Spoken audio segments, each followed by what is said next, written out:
J'ai un petit coup de gueule à passer aujourd'hui. Un petit. Je vois trop de personnes vivre pour survivre, alors qu'ils ont à leur portée une infinité de possibilités de bonheur, de joie et d'épanouissement, qu'ils n'arrivent même plus à percevoir parce qu'ils dépensent la majorité de leur temps et de leur précieuse énergie dans des actions qui vont leur apporter plus de sécurité que nécessaire, et du coup à sacrifier en premier lieu une des choses les plus précieuses qu'ils possèdent, leur joie de vivre. Salut, j'espère que vous allez bien. Moi c'est Mathilde, je suis coach et ici on parle de développement personnel, d'alignement et de mindset pour vous aider à vivre la vie de vos rêves tout en savourant le chemin pour y parvenir dès à présent. Aujourd'hui, je vous invite à vous poser la question si en ce moment vous êtes plutôt dans un mode de survie ou vous êtes plutôt en train de vivre. Je vais d'abord vous expliquer ce que j'entends par survie et les conséquences de ce mode sur notre corps et notre vie, puis comment identifier si en effet on est en mode survie dans certains domaines de notre vie, et si c'est le cas, mes quelques conseils pour s'en sortir. Alors déjà, qu'est-ce que j'entends par le mode survie ? Pour moi, le mode survie, c'est lorsqu'on est face à des choix, on décide de faire des choix avec l'intention de nous éviter de la souffrance, plutôt que de créer de la positivité dans notre vie. La définition même du mot survie, c'est de se maintenir en vie. Notre corps a d'ailleurs un système de survie intégré, un système d'urgence lorsqu'il est face à un danger. Il va mobiliser énormément d'énergie et de ressources pour justement faire face au danger et nous mettre dans une position physique de pouvoir soit courir le plus vite possible, soit se cacher, ou soit combattre physiquement et se mettre en bataille face au danger. Lorsque le système il est en place, la priorité principale justement c'est de faire des choix pour la survie et absolument pas pour son épanouissement, son bonheur ou créer de la positivité à ce moment-là. Donc notre corps est constitué et vraiment construit, c'est une machine à survie, il est là pour répondre à un stress et activer des choses pour répondre à ce stress. Mais ce système, c'est un système d'urgence, il n'est pas là pour opérer continuellement dans notre corps, ce n'est pas du tout sain de maintenir un niveau de stress justement constant sur une longue durée, notre corps n'est pas fait pour ça. Et selon le docteur Joe Dispenza, si justement nous normalisons ce stress et nous l'accueillons de manière trop régulière, trop fréquente, trop importante et intense, que ce soit en anticipant des scénarios négatifs dans votre travail, dans vos relations, dans votre environnement, vous pouvez développer une addiction aux substances chimiques qui sont libérées par votre corps quand il est sous stress. À ce moment-là, il y a addiction, et ben naturellement, on va venir chercher nos problèmes de vie, nos mauvaises relations, nos souffrances pour venir régénérer ces substances chimiques provoquées par le stress. Et là, vous imaginez bien qu'on se retrouve dans un cercle complètement vicieux où justement on s'enferme et on s'auto-sabote continuellement pour justement régénérer ces hormones de stress. On est venu normaliser ça tellement que c'est devenu notre zone de confort et notre corps est dans un état complètement malsain d'addiction. C'est catastrophique sur le corps, les études le montrent de plus en plus. Et je vous invite justement à voir tout le travail que fait le docteur Joe Dispenza pour faire le lien réellement entre les pensées et le corps. Je vous mettrai les liens en description et je vous invite également à lire son livre Devenir super conscient, je suis en pleine lecture en ce moment. Ce n'est pas le seul scientifique ou docteur à justement venir essayer de conceptualiser et de venir prouver en fait le lien entre les pensées et le corps. Je vous invite également à regarder les travaux du docteur Tara Swart, qui est docteur en neurosciences. Je trouve ça hyper passionnant et c'est un sujet que j'essaye d'approfondir au maximum en ce moment, donc très fort probable que je vous en parle ici très prochainement. Mais aujourd'hui, visiblement, on arrive à faire de plus en plus de liens entre justement les pensées et le corps, et c'est absolument passionnant.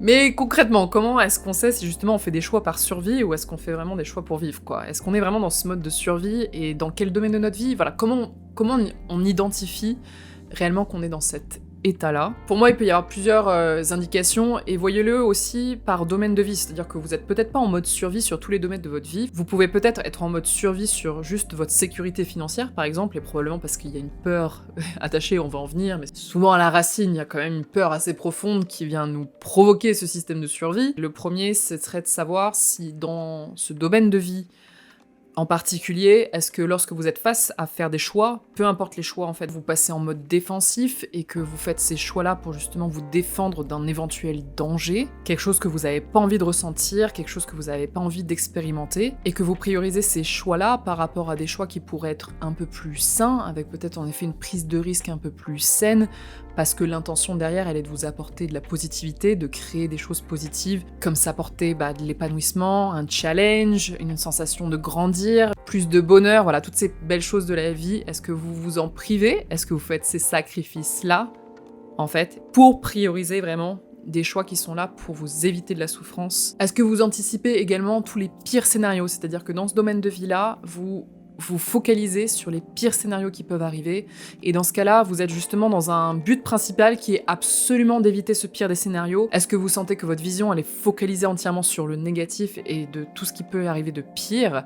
Et dans ce cas-là, ça peut être une indication que justement vous faites vos choix en mode survie. Est-ce que vous vous sentez enfermé dans une zone de confort aussi? Ça peut être une indication si, visiblement, dans ce domaine-là, vous restez vraiment dans votre zone de confort, dans votre zone de connu, je connais l'environnement, quitte à en effet, et c'est ça en fait la distinction, votre zone de confort n'est pas votre zone justement d'épanouissement, votre zone de confort c'est le connu, c'est ce que vous connaissez, votre cerveau il sait gérer telle et telle situation parce qu'il a déjà eu affaire dans le passé à telle ou telle situation. Quitte à ce que cette situation elle vous rende profondément malheureuse, et souvent on peut justement se laisser emporter par ok, c'est confortable, j'aime pas me sentir comme ça, mais je connais bien le sentiment et je préfère ça à un sentiment inconnu, à une relation inconnue, à me retrouver seule, à me retrouver dans une situation d'inconfort et d'inconnu. Et enfin, est-ce que justement vous vous sentez limité, enfermé, emprisonné? Est-ce que vous vous sentez vraiment atrophié? J'ai vraiment ce mot qui vient en tête à chaque fois, c'est de se sentir vraiment que plus on fait ces choix-là dans ce domaine-là, plus justement on vient s'enfermer encore plus dans une petite case, et que vous sentez qu'il y a une sensation de sacrifice pour venir justifier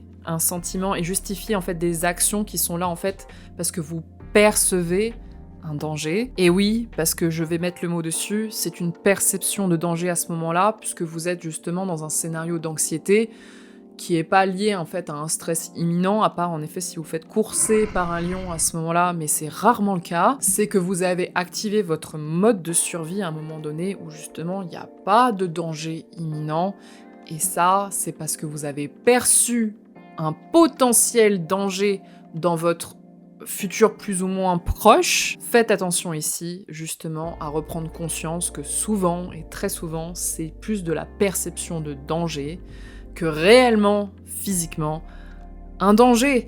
Il peut être sain, justement, de venir poser, en effet, des situations de risque potentiel dans tel ou tel domaine pour justement anticiper que si ce scénario arrive, on est prêt à y faire face, mais quand on passe en mode survie, justement, on fait que des choix par rapport à notre survie, et on ne fait plus de choix dans ce domaine-là par rapport à notre bonheur. Alors concrètement, comment est-ce qu'on fait pour justement venir neutraliser en fait cette perception de danger? Et déjà, avant même de vous demander comment, j'aimerais bien vous inviter à reprendre conscience que vous avez pouvoir de le faire, et ça c'est déjà une super nouvelle, c'est qu'en effet, tout se passe là-dedans, et que vous avez tout à fait la possibilité de, peu importe votre situation, de la percevoir d'une manière différente. Parce que toute situation, en fait, reste neutre en tant que telle, c'est quand elle vient à notre conscience et qu'on voit et comment on perçoit cette situation, c'est nous qui mettons notre propre perception dessus. Et donc, selon une situation, on peut la percevoir de manière différente. Dans ma vidéo sur le pouvoir des pensées, je vous mettrai le lien, je sais pas trop où, ici, je donne un exemple justement d'une araignée, et je vous invite à reprendre cet exemple ici. Si je vois une araignée et que mon ami à côté n'a pas peur des araignées, mais moi j'ai peur des araignées, moi je vais percevoir l'araignée comme un danger, et elle va peut-être la percevoir comme un animal tout à fait très mignon qu'elle adore. L'araignée en tant que telle reste une araignée, peut-être que c'est un danger, peut-être que ça n'en est pas, mais ma perception en effet de la situation, c'est que je suis en danger, et que là en effet mon corps peut se mettre en mode survie. Il lance toutes ces substances chimiques pour me mettre en mouvement, pour que je cours 10 mètres plus loin, alors que mon amie, elle va peut-être rester complètement impassible, et au contraire va peut-être se rapprocher de l'araignée en se disant « Oh bah qu'elle est mignonne celle-ci !» On n'a pas du tout la même réaction, et on n'a pas les mêmes actions suite à un seul et même événement, uniquement parce qu'on a perçu les choses différemment. Donc si vous percevez un danger dans quelque chose qui n'a même pas encore eu lieu, vous imaginez à quel point vous avez encore plus le pouvoir sur une situation qui n'a même pas, qui ne s'est même pas encore concrètement concrétiser dans votre vie, de venir changer votre perception de la situation pour justement ne plus voir ça comme un danger, et peut-être voir ça, peut-être même de manière positive, ou en tout cas on peut venir déjà neutraliser ce danger pour reprendre un système de choix qui est beaucoup plus sain et beaucoup plus équilibré. Pour moi, il y a 2 axes qu'on peut prendre à ce moment-là, et je vous invite à prendre les 2. C'est, dans un premier temps, faire face à la peur originelle qui vous provoque, en fait, cette perception de danger. Si vous avez perçu un danger, c'est que vous avez peur de quelque chose. Quelle est cette peur? Et de la comprendre et l'accepter. Donc ça, c'est le premier aspect. Là, justement, je vous invite à soit savoir et à être honnête avec vous-même si vous avez besoin d'aide pour justement faire face à cette peur. Est-ce que vous avez besoin de conseils professionnels? De se dire, j'ai identifié ça, s'il vous plaît, est-ce que vous avez des solutions pour moi parce que je ne veux plus expérimenter ça pour mon futur? Ça demande énormément de courage et énormément de force. Donc félicitez-vous si vous êtes dans cette démarche-là et n'hésitez pas à demander de l'aide si vous en sentez le besoin. Mais déjà avec nous-mêmes, on peut aussi s'aider soi-même. Et là, je vous invite à faire un peu de shadow work. Alors, c'est pas un truc de voodoo, d'accord? Je tiens à préciser. Le shadow work, c'est tout simplement faire face en fait à nos zones d'ombre, les zones de nous qu'on n'aime pas trop voir, qu'on n'aime pas trop laisser sortir parce que c'est pas toujours très beau. Il y a des outils que j'utilise personnellement qui est un outil très très simple. Lorsque vous avez justement identifié qu'il y a peut-être quelque chose que vous êtes en train de fuir en vous-même, commencez la réflexion à savoir pourquoi est-ce que je ressens ça, pourquoi est-ce que je réagis comme ça, demandez-vous pourquoi.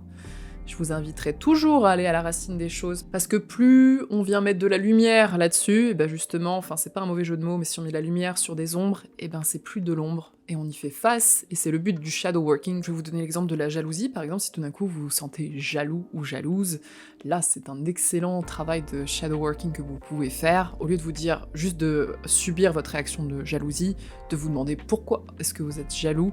Là vous venez mettre de la lumière sur quelque chose que vous avez peut-être tendance à vous dire bah non, je suis pas quelqu'un de jaloux, parce que c'est pas forcément le truc le plus sympa, et c'est en termes d'identité, on n'a pas envie de s'identifier à quelqu'un qui est jaloux. On peut avoir tendance à enterrer ça. Là, je vous invite justement à mettre la lumière dessus et vous demander pourquoi. En fait, pourquoi, c'est un spotlight complètement pour venir remettre à la conscience plein de choses que vous pouvez avoir tendance à fuir assez naturellement. Mais peu importe votre peur, je vous invite aussi juste à vous détacher de vos peurs et justement à pas vous identifier à elles. J'ai fait une vidéo dernièrement sur justement comment venir détacher sa valeur de choses extérieures à nous. Je peux inclure complètement les peurs là-dedans. Vous voyez vos peurs comme des choses qui sont complètement naturelles parce que héritées de votre passé, héritées de votre environnement peut-être familial, social, il y a plein de choses qui ont pu vous constituer en fait des croyances et qui vous avaient fait percevoir que telle ou telle situation égale danger. Si par exemple vous avez eu des parents qui ont divorcé et que ça s'est pas très bien passé, vous avez pu justement hériter de toute cette souffrance, de tout ce déchirement, et vous avez peut-être associé amour égale souffrance, et du coup vous avez peur d'aimer, peut-être que vous allez avoir justement des comportements et des choix qui vont vous faire éviter toute situation où justement vous pouvez être aimé, parce que pour vous, dans votre système de croyance, vous avez associé mariage ou amour égale souffrance. Un autre exemple, si vous avez évolué dans un environnement avec beaucoup de pauvreté, évidemment que dans votre système de croyance et dans vos décisions, vous allez porter vos choix vers beaucoup plus de sécurité financière que peut-être quelqu'un qui a grandi dans un environnement avec beaucoup d'abondance financière. Et du coup, vous pouvez naturellement faire vos choix justement